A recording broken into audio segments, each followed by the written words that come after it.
انسان اس دنیا میں اللہ کا خلیفہ ہے اور ساری کائنات میں اشرف المخلوقات ہے۔ انسانی زندگی کے 3 پہلو ہیں۔ ایک پہلو عقیدے کا ہے۔ عقیدے میں ایک تو درست عقیدہ ہے اور ایک غلط عقیدہ ہے۔ درست عقیدہ یہ ہے کہ انسان خدا پرست ہو جائے اور غلط عقیدہ یہ ہے کہ انسان خواہش پرست ہو جائے۔ اللہ پرست اگر ہو تو پھر اس کے لیے یہ دنیا بھی کامیابی اور آخرت میں بھی کامیابی کی ضمانت ہے، اور اگر خواہش پرست ہو جائے تو پھر قرآن مجید کہتا ہے کہ وَيُرِيدُ الَّذِينَ يَتَّبِعُونَ الشَّهَوَاتِ أَن تَمِيلُوا مَيْلًا عَظِيمًا، کہ جو لوگ خواہشات کی اتباع کرتے ہیں وہ چاہتے ہیں کہ انسان غلط راستے کی طرف اپنا رخ موڑ لے۔ تو منشیات یہ خواہش پرستی ہے۔ اس اعتبار سے منشیات کی جو لعنت ہے یہ انسانی عقیدے پر بھی افیکٹ کرتی ہے۔ دوسرا جو ہے وہ انسان کا یہ معاشرتی پہلو ہے۔ معاشرتی جو اقدار ہیں وہ بھی ان منشیات سے متاثر ہوتی ہیں، غلط رخ اختیار کرتی ہیں، خرابیاں پیدا ہوتی ہیں۔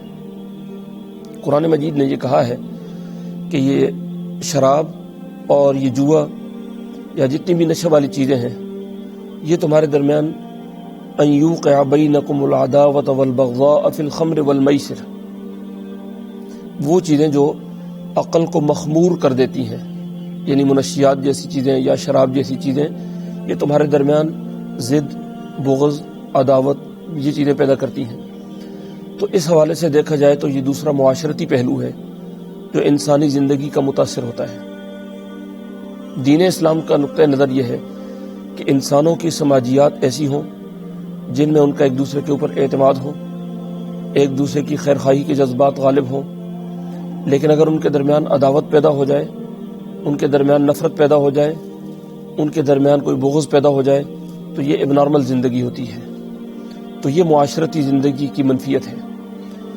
تیسری جو چیز ہے، انسان کے درمیان اور اللہ کی ذات کے درمیان ایک کوآرڈینیٹر ہے، رابطہ کار ہے، وہ انسان کی عقل ہے۔ تو منشیات جو ہوتی ہیں وہ انسانی عقل کو بھی متاثر کرتی ہیں، اور اس کائنات کے اندر فضیلت کی بنیادی اساس ہے یہ انسانی عقل ہے، سمجھ اور فہم ہے۔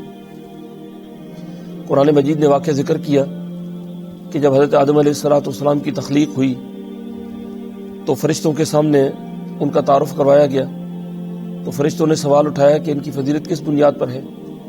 تو اللہ رب العزت نے ایک ٹیسٹ لیا۔ اس ٹیسٹ میں بہت ساری چیزوں کے نام اللہ نے ان کے سامنے رکھ دیے۔ فرشتوں کو وہ نام یاد تھے، لیکن انسان سے جب انٹرویو ہوا تو انسان کو وہ نام بھی یاد تھے، اور مزید انسان نے اس کے اندر سے کریشن بھی کی، تخلیق بھی کی۔ اس عقلی تفوق کی بنیاد پر فرشتے مرعوب ہوئے، اور جب فرشتوں کو سجدے کا حکم دیا گیا تو فوراً انہوں نے سجدہ کر کے انسانی عظمت کو تسلیم کر لیا۔ تو اس کا مطلب یہ ہے کہ انسان کی جو برتری اس کائنات میں ہے وہ اس کی عقلی قوتوں کے اعتبار سے ہے۔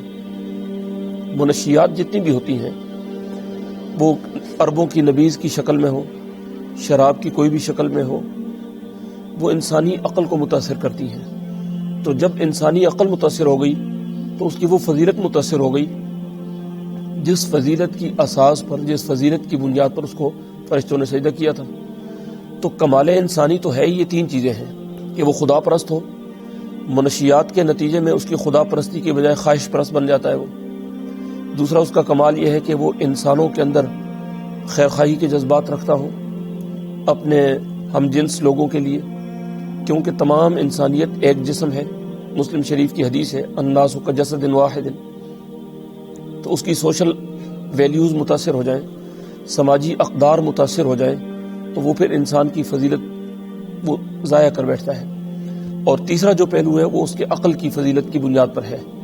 تو جب انسانی عقل کو کوئی بھی چیز مار دیتی ہے، کسی قسم کا نشہ اس کو تباہ و برباد کر دیتا ہے، تو اس کا نتیجہ یہ ہوتا ہے کہ اس مقام سے وہ گر جاتا ہے کہ جس مقام کی بنیاد پر اس کو فرشتوں نے سجدہ کیا تھا اور وہ اس کائنات کا امام ڈکلیئر ہوا تھا۔